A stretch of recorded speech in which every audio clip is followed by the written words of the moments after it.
Well, I guess I should apologise from the get-go. First, because my voice probably still sounds a little bit croaky. Had a touch of laryngitis over the August break, but hopefully just about through that now. And the other point is that I don't actually have very much to say after this first Friday at Zandvoort. Kind of as expected, I have to say, in sort of capital letters, on a pretty banal circuit, 70-second lap, not many demanding decisive corners, and very little about which to become inspired going into the weekend. We didn't even have any rain on Friday, even though it had been predicted. Still predicting rain over the weekend, which is a big question mark, of course, and that could bring the whole Grand Prix to light. But at the moment, it looks like a complete and utter Lando Norris McLaren walkover. Nothing against Lando or McLaren. They've done the job that many of the teams should be doing, and Lando doing the job to an incredibly high level, quicker than his teammate Oscar Piastri in both the morning and afternoon sessions at Zandvoort. As I mentioned in the live stream, McLaren were always going to be very, very good around Zandvoort in terms of overall grip and downforce. That proved to be the case out of the box. The car's not particularly quick through the speed trap or across the start-finish line either, a sure sign that they're carrying so much downforce that they don't need to worry about top speed too much. And anyway, they probably can't even get it out of the car.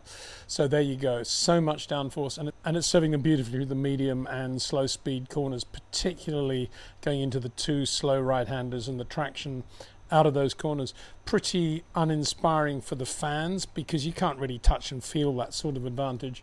And of course, many of the fans there to support Max Verstappen, who appears to be in a similar 2025 spec Grand Prix car, and yet he's half a second slower than Lando Norris on soft tyres at the moment, and that is a massive amount of time over, as I say, a 70-second lap. And I suppose that just says everything about modern Formula One. It is all about tiny details of aerodynamics and the overall aerodynamic package. McLaren have got it right, and nobody else has. The most dramatic moment of the day was when Lance Stroll crashed into the barriers behind the pits going through the HunzeRug, now a much more banked corner than it used to be. Bear in mind the Aston Martin looking very good around Zandvoort. Bit of an irony there. Red Bull now without Adrian Newey, and Aston Martin with Adrian Newey looking to have the better car certainly in this Dutch race in front of the Verstappen fans. But anyway, looking pretty quick in the first session. Lance Stroll lost it under braking, locked up, went to the outside, crashed heavily into the barrier. No excuse really in a car that good,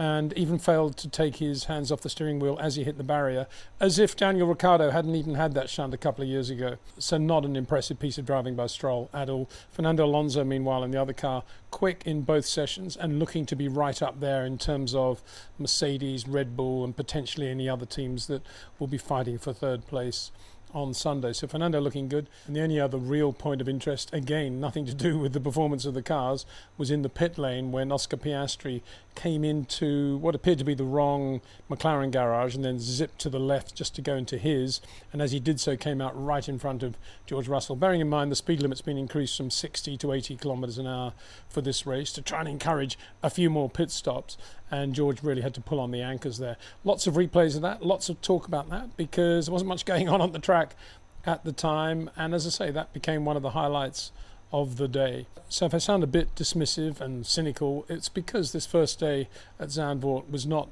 particularly inspiring on a circuit which has lost much of its character over the years with the revisions that have taken place. And to that end, I think it's worth quoting John Hugenholtz, the original designer of Zandvoort, back in 1947. He went on to design also Suzuka and Harama, both very good Grand Prix circuits. When talking about the perfect Grand Prix circuit from his perspective, Hugenholtz replied, "An ideal circuit would be a circuit of about 3.5 to 4 miles in length." Well, certainly the current Zandvoort doesn't tick that box. Having one slow and several fast corners. Doesn't tick that either. In fact, it's the other way around. It's got lots of slow corners and no real fast corners apart from Chivlac, but you're braking so soon after that does it really count now? Which show up real talent better than slow ones, as well as a straight of at least 1 1/4 miles in length. Well, doesn't tick that box either, does it? On which the start and finish line is situated. Yes, we have that. That's good. Hugenholtz finishes as if looking into the future, and the circuit should have a few moderate inclines, but no banking other than that which can be found on a normal road. So you can see how far Zandvoort has come away from its original conception. And I think that's one of the reasons it is such a bland circuit. They've just sort of put band-aids everywhere to make sure that it meets all the current 2025 Formula One specs in terms of safety, runoff area, pit area, paddock area, all the rest of it. And we've been left with a circuit which actually, as I say, is not discerning in any way. And when you have guys like Lewis Hamilton, Charles Leclerc, Max Verstappen, and even George Russell, who's only 0.3 off the pace, the Mercedes is a better car than the Ferrari or the Red Bull. But when you've got drivers of that quality unable to do anything on a circuit as banal as Zandvoort, then you have to wonder where Formula One is going at the moment, because this is ludicrous. This is ludicrous that a driver of the quality of Leclerc or Verstappen can do nothing about their car disadvantage around the circuit. But they can't, and that's it. Having said all of that, it could well rain over the weekend. And if that is the case, it will definitely give an opportunity to guys like Leclerc and hopefully Lewis Hamilton and Max Verstappen. Ferrari, a complete disaster, complete lack of downforce. There's no other way to describe it. And it's not something, again, you can see. You can't see the car sideways. You can't see the driver struggling with it. It's just complete lack of downforce. Lewis Hamilton had one spin on exit, but if anything, that just showed how difficult it is to hold a Ferrari with any sort of power on it with lateral load. So not a great day at the races at Zandvoort. Let's hope that as the weekend develops, and as I say, let's hope as the rain starts to pull into this coastal resort, that the Grand Prix weekend will indeed come alive. Big thanks to Jetcraft, to REC Watches, to Track Ninja, and of course to OEM Exclusive for their support of this channel. It's good to be back. Thanks for watching. See you tomorrow.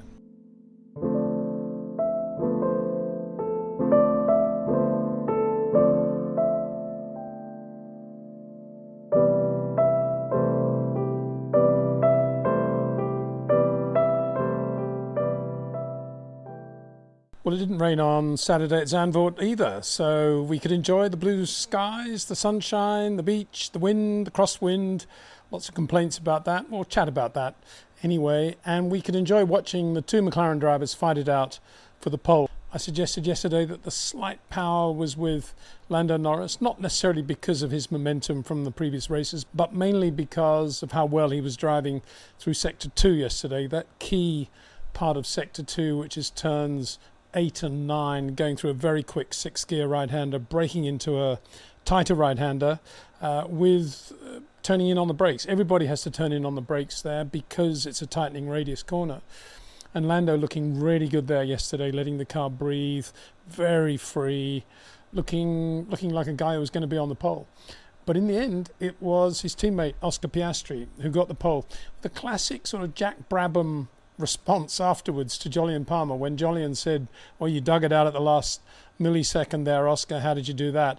And he said, well, there were a couple of corners where Lando was better than me, and I think we're talking about 8, 9 here.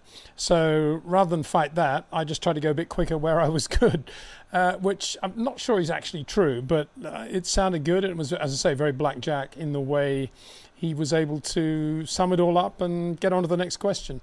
So let's have a look in detail at the difference between the two of them. No doubt at all in my mind, going into this race and indeed throughout yesterday and today, that Oscar Piastri was always going to be quicker through super quick corners like Shivlak. I haven't talked about it very much. It's the right-hander, the blind brow right-hander. Used to be an amazing corner because there was a straight afterwards. It was pretty straight anyway. Now there's not a lot of time to enjoy how quick you are before you have to go into that right-hand kink. Let's call it a right-hand kink, 6th gear from 8th gear. And Oscar was always very, very good through there. And indeed he was today. But for me, the turning point of qualifying was actually at the end of Q1 when both McLaren drivers, with Lando now at the moment still quicker than Oscar as he had been all weekend, but both drivers going out in the second phase on a used set of soft tyres. And Oscar going like 0.3 quicker and suddenly heading the times at the end of Q1. Classic racing drivers maneuver. Let's just get the balance sorted now. I'm going to be quickest here, and I'm going to go and do that lap right at the end of Q1 on used tyres. And he did that, to my eye, by matching exactly what Lando had been doing through that 8-9 section until that point. The big difference between the two of them, well, massive difference between the McLaren drivers and everybody else, because they uniquely, it appears, are taking 3rd gear for turn 9, which is the tighter tightening radius right-hander. And the factory Mercedes team, by comparison, with the same engine, like Red Bull, like Ferrari, staying in fourth gear for that right-hander. But both McLaren drivers going for third gear there, just different ratios, I guess. But maybe that tells you something also about the way that car is to drive. It is just so drivable and so chuckable that they can just go down an extra gear and know that they can keep that back end stuck, glued to the road. Anyway, it was on that second run that Oscar Piastri did what Lando had been doing right up to that point, which is going down to a much, much lower minimum speed in third gear. Lando typically, and FP3 was a good example, had been going down to about 129 kilometers an hour. And the slowest I ever saw Oscar Piastri there was 134. Now you think, wow, well that's good. He's quicker than Lando. But as I said many times, the minimum speed, particularly on a slow speed corner with traction being an important part of it, is not important. The critical thing obviously is the entry and then the exit, and how well you can get that exit in terms of direction of the car, direction change you want to make mid-corner, and how well it's going to accelerate, how free it is to the road. And I think that's why Lando was always super good through there. But in the second phase of Q1, that's when Oscar finally did what Lando had been doing. And he floated the car, no throttle or no brakes, right down to 123 kilometers an hour in third gear, let it sit there, and then got a beautiful acceleration run. The result, he was quickest. And that kind of changed the dynamic. From Lando's point of view, it was, well, this is going to be close. I need to get in a perfect lap. And I'm not sure, I'd be surprised if they were saying to him, his engineer was saying to him, don't worry, Lando, you've still got that S2 advantage. All you got to do now is stitch the lap together. The wind is chunky, the wind is variable. Use that, make sure that you know exactly what you're doing going into turn one in terms of braking area. Don't brake too late. Don't fall into the trap of feeling the pressure, because you still have this significant advantage in Sector 2. And Lando did that pretty well. He stuck with what he's been doing, but the problem was that Oscar then picked up speed, as he said, the corners where he was good. And let's look at Shivlak now as a very good example of what happened. Shivlak is this right-hander. Shivlak is this blind, fast right-hander, as I said. Disregard the guy at the top there, Max Verstappen, we'll get onto him in a minute, mid-corner, 275, George Russell, 273, Oscar Piastri, not braking, 272, Lando Norris, 267. So 5 kilometers an hour difference in the middle of Shivlak. And I don't think there would have been anything like the same difference. I haven't measured it through the bank last corner, or indeed any of the other corners. I think this is a corner, classic Oscar Piastri, where he's just able to back off a little bit less than Lando. Lando's just getting it a little bit more out of the throttle, letting the car settle a bit more. Call it not taking quite as much risk, perhaps, from his perspective. And because of that, Oscar was then able to put the pole lap together. Now, interestingly, when he actually did the pole lap in Q3, he didn't go as well on that 8-9 section as he had in Q1. He let the adrenaline come into play, and he was still pretty good. But instead of going down to 123, he went down to 130, which is a big improvement from yesterday, but still very tempting for him to get on the throttle and not to have too much time lost at what he would feel to be minimum speed. So he wasn't actually as quick as Lando, and as we saw that, Lando quickest in Sector 2 when they did those times. But then along came Max Verstappen right at the end of qualifying. The car was a little bit better, as Red Bull want to do. They improved the car, but it was still nothing like as good as a McLaren, and won't be tomorrow. It's like 0.4, 0.5 of a second lap slower than the McLaren around Zandvoort, a 1 minute 10 second lap. So still a massive difference between McLaren and Red Bull. But Max, timing his qualifying lap to perfection, crossed the line with 12 seconds to go. Most people at that point were looking at the results. Oh, wow, this is going to be good. George Russell, whoever, going to be P3. And there was Max on his lap. And that's when he did that Shivlak speed, 275. It was a case of just backing off like that, whereas Oscar was slightly bigger. And the only driver very similar to Max, but not backing off, but backing off a little bit more, was George Russell. Both Ferrari drivers, through Shivlak, braking, shows how bad their car is, but obviously Lewis braking more than Charles Leclerc there, as you can see. And the other driver I've got to give a massive amount of praise to is Isack Hadjar through there, 268, not braking either, just backing off. Look at him compared with Liam Lawson through there, who came out of the throttle much, much more than Isack. anyway, getting to turn 8, 9, sector 2, and Max Verstappen approaching at higher speed, braking at just about the same place as Oscar Piastri, taking a little bit more out of the car, keeping it in fourth gear, however, running very, very low in revs in fourth going into turn 9, but then sitting on a minimum speed of 125, much slower than Oscar Piastri, about the same as Lando Norris, for a long time before he straightens the car and gets it perfect on exit. And that is where Max Verstappen was so good under pressure. Oscar Piastri, with the adrenaline flowing, just couldn't go that slowly. Max Verstappen has this incredible patience and was therefore quickest also in sector 2. Lando Norris very near him, but Lando, of course, couldn't match what Max was doing through corners like Schivlak. But in terms of overall grip and other parts of the lap, the McLaren was always going to be quicker than a Red Bull. So fascinating to see that. Also interesting to see the comparison between Isack Hadjar and Liam Lawson through Schivlak, but also through turn 8, turn 9. Very similar through turn 8, through the quick right-hander, 6th gear. Both of them keeping it in 4th gear for the right-hander. And if you look at the actual numbers, only 1 kilometre per hour difference in terms of minimum speed in 4th gear. Isack Hadjar very slow, 114. Liam Lawson 115. You'd say, well, that's pretty good, except that Isack Hadjar is staying at 114 for about a second, maybe not quite as much, 3/4 of a second, whereas Liam Lawson is just touching that minimum speed point and then immediately accelerating. And again, it underlines the importance of being patient and just sitting there waiting to get the car correctly rotated, which Hadjar is doing beautifully. I don't know why he's not in the second Red Bull already, because I mean he's just looking like almost like a Max clone. Wouldn't go as far as to say that really, but looking incredibly good and driving that section of road, quite technical section of road, exactly the same way as Max Verstappen. Going back to the Schivlak times, Fernando Alonso, 267, up there with Lando Norris, very good. Kimi Antonelli, pretty impressive that, 267. I've been giving him a hard time all year about how he's not very good on fast corners, but I guess I can continue to say that, can't I? Because look at that. George Russell, 273, Kimi Antonelli, admittedly only in Q2 because he didn't get into Q3, 267, so 6 kilometres an hour difference, and that is all just the amount of confidence lift he's got going into the corner. And Lewis Hamilton looked very good all yesterday and today relative to Charles Leclerc, but then inevitably right at the end Charles put in the lap just to go a little bit quicker than Lewis, and it's probably summed up by what you see there. Charles Leclerc 269 through Schivlak, Lewis Hamilton leave a little bit of margin, 264, both Ferrari drivers, as I say, braking for Schivlak, which says everything really about their car, because nobody else having to brake that much to get the car settled into Schivlak. I began the video by saying that it was dry.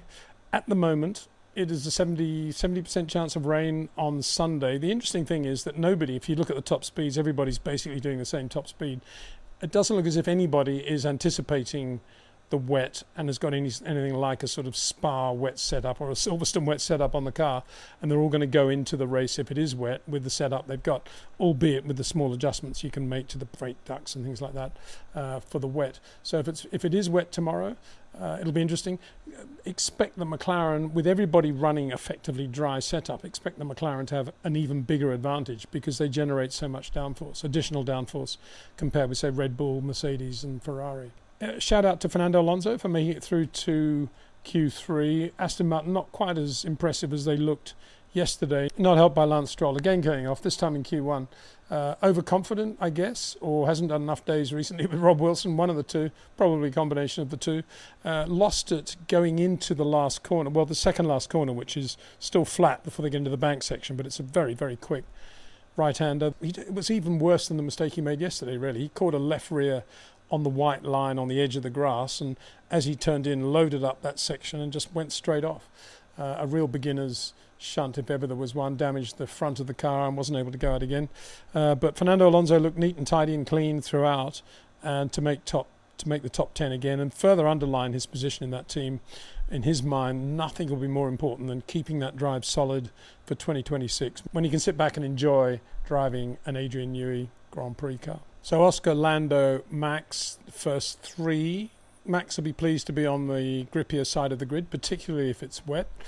Interesting first corner. They can go through side by side through Tarzan hairpin and then the acceleration out of there. They've kind of they've got to get then into single file through HunzeRug, the banked HunzeRug, and then out the back. So it'll be interesting to see. I mean, from Lando's point of view, he does not need to be doing any laps behind Max Verstappen. He needs to get up to P2 right at the front of the race. But again, looking at it from Lando's point of view, this was a depressing day because he had the edge yesterday. He looked really good out of the box in the car. It's his sort of circuit in terms of how well he drives that McLaren.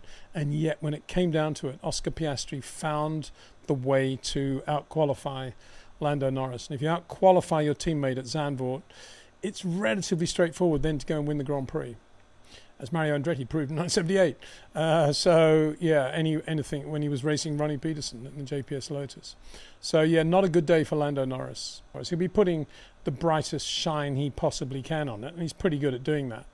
But this was a momentous achievement, I think, by Oscar Piastri to dig deep, but not in a way that was impossible, to capitalise on what he felt he was doing well. But he actually improved. I don't know whether he even knows that, but he actually improved through turns 8 and 9 as well, and that'll stand him in good stead tomorrow for the race. Quick before we go about the Ayrton Senna Lotus 98T chassis number 4 REC watch, which in its tachymeter contains actual DNA alley from the plenum tubes used in that car, on that car, built by Team Lotus, the little alley tubes, in the second half of the 1986 Grand Prix season, actually in that watch. So limited edition, you can order that now by following the details in description. And just to keep that little bit of Ayrton theme going, look at this happy group. This is 1983, and on the left we have Francolini, former Ferrari F1 team manager turned photojournalist for Autosprint, one of the key players for the great Italian magazine. Then Charlie Crichton Stewart, who was a very close friend of Frank Williams, very fast Formula 3 driver, helped Frank put the Williams Formula 1 team together, close friend of Mansur Ojei as well, went from Williams to McLaren with Mansur Ojei, Patrick Head of course, then Nick Britton in the middle, very fast racing driver in his own right in touring cars and Formula V, and a great entrepreneur, managed Jody Scheckter in the latter stages of his Grand Prix career, managed the London-Sydney Marathon, just all-round mega guy. Then Alan Henry wearing a Bell Helmets jacket, one of the great British journalists. Nigel Roebuck, another of the great British journalists. And then in the Martini jacket on the right with the sunglasses, Domingos Paidadi, who was Emerson Fittipaldi's manager and was one of the founding key players at AMG, which, as we know, is now part of Mercedes.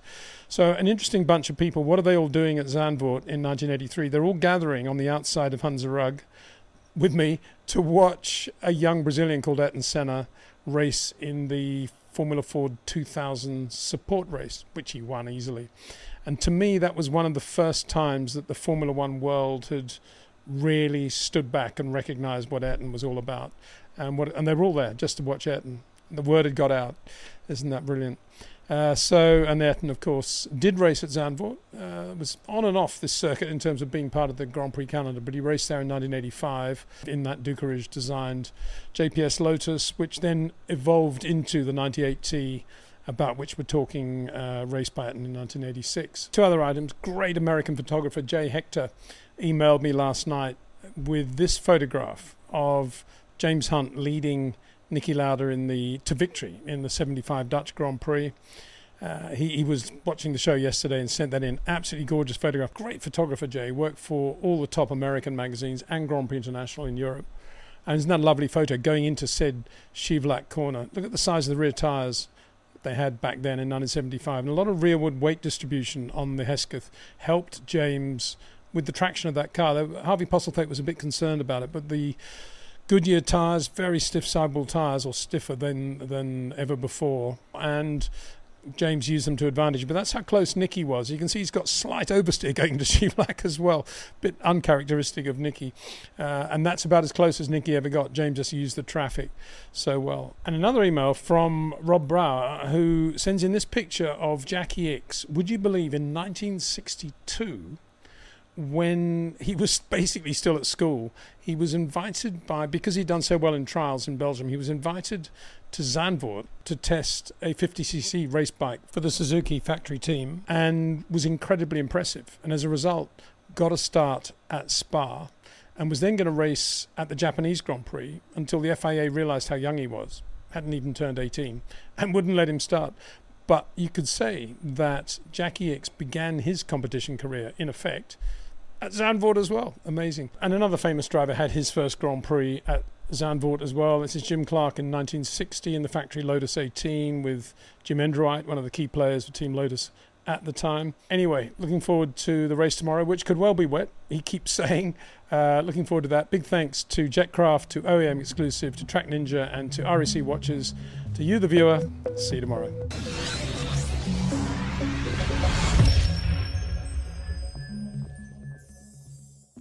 Well, Oscar Piastri just took a giant leap towards the 2025 FIA World Drivers' Championship with not only with a resounding win in the Dutch Grand Prix, but also on a day when his teammate Lando Norris failed to score.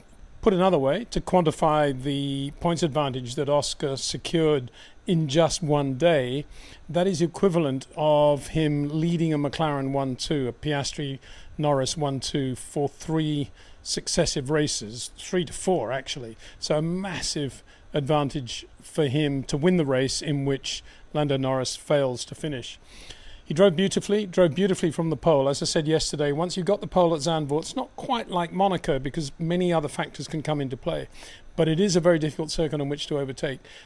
But it's also a circuit that rewards the sort of consistency, head-down consistency and planning and thinking and calm approach of Oscar Piastri. Drove beautifully, and I thought it was summed up actually in the first corner. When on the grid, like most of the other runners, he was on the medium tyre. When the covers came off, they saw that Max Verstappen was on the soft. That would have sent a little bit of a shiver through, certainly through the top half of the field. Max in P3 on the grippy side of the road on the soft tyres. Oscar nonetheless made a good start from the pole, but Max had that additional traction, and it was almost as if Oscar could feel what was going on behind him, because as he went into turn 1, into Tarzan, he let the McLaren run just a little bit wide, just to make it very uncomfortable for Max should he try a move on the outside there. It was a perfect positioning of the McLaren, and in doing so, of course, he then opened up the inside completely for Lando Norris. So although Max had made a very good start on his soft tyres with that additional grip, he now had to fight Lando Norris going through turn 2 and down into the plunge towards HunzeRug. Something that Max shouldn't really have had to have done based on how well he'd got away from the line. So all of a sudden, Oscar was free and easy to go into HunzeRug exactly as he wanted to. And Max, by contrast, was having to go side by side with Lando into the right-hand kink, turn 2, and not back off, just hope that he could get down the inside for the HunzeRug. There was a lot of sand there, a big moment for Max Verstappen. Unbelievable car control on tyres that were not even the soft tyre, not fully up to temperature, on a full load of fuel. Incredible car control of Max, first of all to catch it, and then not to overcatch it, not to overcorrect in any way, and just to keep the car going. Got it stopped in a straight line, and still managed to come out in P2 ahead of Lando, who played a bit of a circumspect game, I think, going through HunzeRug when all that was going on around him. But of course, by then, Oscar was long gone, and the race was effectively over in terms of the intra-team battle at McLaren. That bit of car control by Max, for me, I mean, it was first lap, it was opportunist, it was aggressive, it was wanting to take the race to McLaren, even though he had an inferior car. It was all the things you come to expect of Max, and to some extent Red Bull. But that specific bit of car control was very similar, I thought, to Max at the restart of the Spanish Grand Prix late in the race when they had him out on mediums. They weren't up to temperature, and coming out of that last corner when the safety car came in, he had a massive moment. And again, not only held it, but failed to overcorrect in any dimension. And that's the hallmark, I think, of just sheer class. Incredible bit of driving by Max there. Anyway, getting back to Oscar, after that, it was just a question of controlling the restarts. There were 2 safety car restarts, and doing a very good job when there was pressure from Lando Norris. Lando would sometimes get within a second of him, but Oscar drove well within the potential of the car, the potential of the tyres, no mistakes whatsoever. Capitalising, I think, a little bit on what I was talking about yesterday and how good he was through turn 9. That was not a place where Lando could really do much about Oscar and gain a lot of ground. And that's, if you had to mark an improvement point for Oscar 2024 compared to 2025, it would definitely be, in my opinion, it would be what he was doing through turn 9. And the approach to turn 9, which is the tightening radius right-hander, really, really good through there. Otherwise, he was always going to be brilliant on the medium and high-speed corners, on the banking, everything else. He was just superb and very cool as well. Always fun watching him as he gets out of the car. He's completely relaxed. Pulse rate seems to be about 65. And there he is being interviewed by Guido van der Garde, saying, difficult to follow Isack's act on that one. I mean, come on, Oscar. He just won his 7th Grand Prix of the year, and very, very impressive drive too. Lando Norris, for his part, drove very well, I thought. I mean, it was always going to be very, very difficult after losing the pole, as we said yesterday. And he didn't, and sure enough, he was beaten into the first corner, as described by Max, but then he didn't let it get away from him. And as soon as Max's soft tyres began to lose their edge about lap 6, lap 7, Lando was right on him, and then actually to pay him back for what happened on the first corner, because he was able to pass him out of Tarzan and have the inside run into HunzeRug, and then he was gone as well. So very unfortunate end to the race for Lando Norris. Very unusual to have a retirement at McLaren. It was an oil leak, there was smoke in the cockpit, there was a bit of fire right at the end of the race, and Lando out of the car at, interestingly, turn 9, the corner where he's always been so good. Had to sit on the bank and watch the closing laps. Obviously devastated. Not good ever when you have been running that near the front and then you have that sort of retirement. The only thing you could say was it's a good job he wasn't actually leading from the pole and then had that problem and then given the win to Oscar Piastri. I suppose if you're going to have that sort of issue, better to have it when you're in P2 rather than leading the race. It's about the only positive thing you could say about Lando's day-to-day. That, and I think his demeanour, just amazing. I mean, I was thinking, how would Nigel Mansell react? How would Nigel have reacted in that situation? And I'm sure there would have been a bit of helmet throwing and quite a lot of foot stamping, but not with Lando. Yeah, head in the hands for a while, but very calm as well. And that demeanour is something that he will now take forward, I think, into the remaining races of 2025. The team will appreciate that, how well he reacted to that and how well he handled it. That was nothing to do with him. It was a team issue, it was an engine issue, it was an installation issue probably, but I thought Lando handled it really well. So Max P2, an unexpected P2 there. There was a restart in which he aggressively again was, well, not so much he was aggressively on the soft tyre at the end. It was just that McLaren conservatively put both their runners on the hard tyre. And I think more than anything else today, that highlighted how quick that 2025 McLaren is on the hard tyre, admittedly now with the fuel load light. On the hard tyre with 10-12 laps to go, they disappeared into the distance with all their key opposition on the soft tyre. And they needed to take no risk whatsoever. The advantage they have is incredible. So first of all, hats off again to McLaren and the job they've done, particularly aerodynamically. Pete Prod and the team there. But also, should we be using the word disgraceful performance from all the aero teams, all the other leading teams in Formula One? Ferrari, Red Bull, Mercedes. What are they doing? How could they have allowed McLaren to have such an advantage aerodynamically? And it is aero, it's downforce. And yet you've got these three major teams with massive funding, incredible facilities, lots of experience you would imagine, and yet none of them anywhere near McLaren when it comes to generating aero downforce. And I think McLaren's advantage as much shows up the quality of their work as it does the poor quality of the three teams behind them. And for that, I think that you can underline that by saying, and look how good the Racing Bull is now. It's not the fastest car in Formula One by any means, but you got to argue it's at least as good as a Red Bull, if not better now. And that was highlighted by the P3 of Isack Hadjar. Not to detract from his job as a driver. He did an amazing job yesterday, as I said, to qualify fourth. And again, massively to show up Liam Lawson. And looking very much, as I said yesterday, like a Max Verstappen clone in the way he drives. And he did all that today. Always there worrying Max. Max was never able to relax in terms of what Isack Hadjar was doing in the Racing Bull behind him. And when Lando stopped, P3 went to Isack Hadjar. Absolutely superb drive.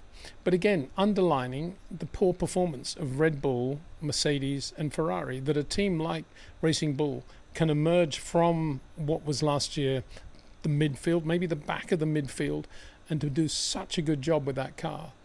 It shows that there is progress there to be made if you use it well. And all credit to Alan Permain, to Jonathan Eddles, to everybody behind that team and how well they're doing now. It's just all about, to me, it's always been about managing people very well, and that's what you see at Racing Bulls, no question about it. Mercedes eventually finished fourth with George Russell.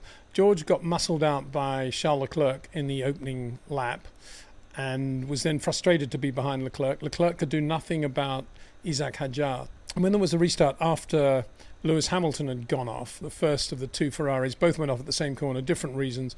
Lewis, going reasonably well, was at the back of that group, going quite quickly, but couldn't do much. Charles Leclerc had just come in for tyres, and Lewis was due in the following lap and lost it with slight rain going into HunzeRug. Slight rain, he ran wide and then clipped the guardrail coming out. He was okay, no wrist damage, but the car was quite badly damaged. Anyway, at the restart, Charles Leclerc effectively caught George napping a little bit going into the second chicane, the last chicane of the lap, and placed himself on the outside going into the right-hander, which meant that he was on the inside for the left-hander.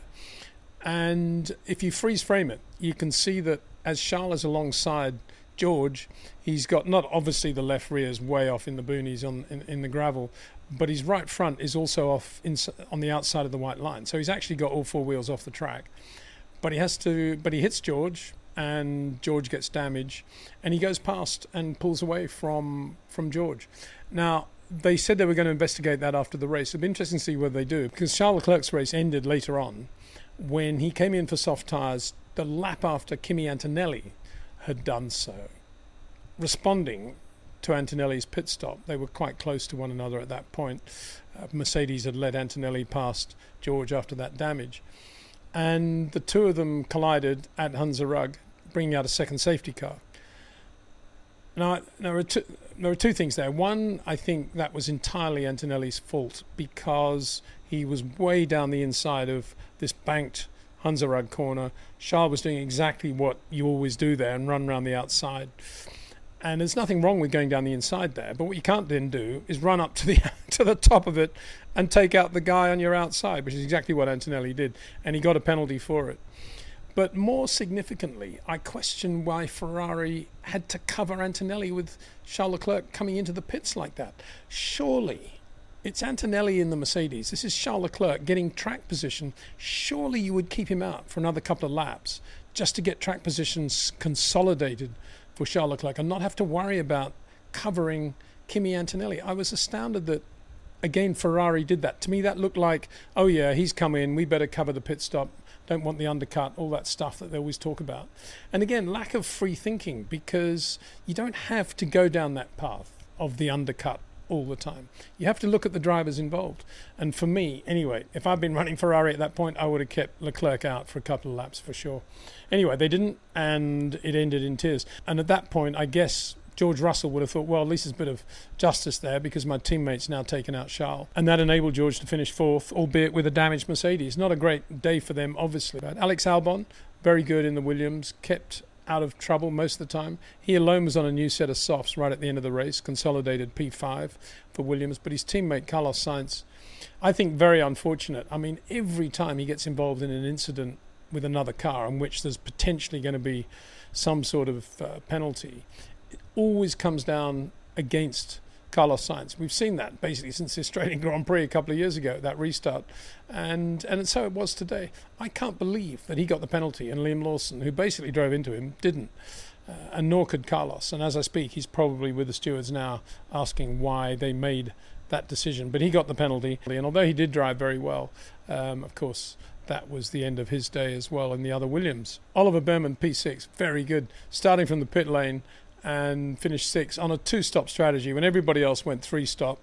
Basically, the winning strategy was medium, hard, unless you were Max Verstappen and Yuki Tsunoda in the other Red Bull, and you're starting soft, medium, going back to soft, because you have to be aggressive, you've got to give it a go. But again, Haas showing how good they are at thinking laterally when it comes to tyre strategy, both Esteban Ocon and Oliver Bowman running over 50 laps on their first stint on hard tyres.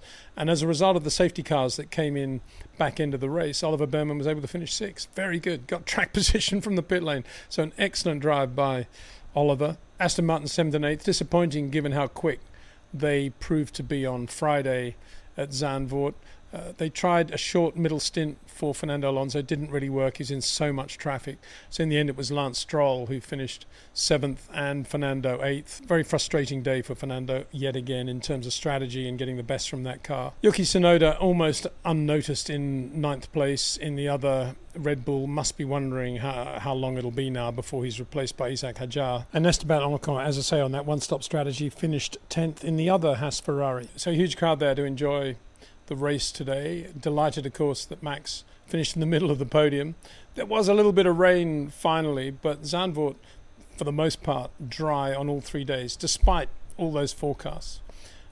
And that was either a good thing or a bad thing, depending on how you were looking at the race. As it turned out, it was a dramatic enough race. We probably didn't need the rain. And there was a little bit, and I'm sure it was involved in Lewis Hamilton's shunt. Interestingly, Mercedes were telling Kimi Antonelli that they felt the rain would hit turn 4, which is HunzeRug, first, and they were absolutely spot on.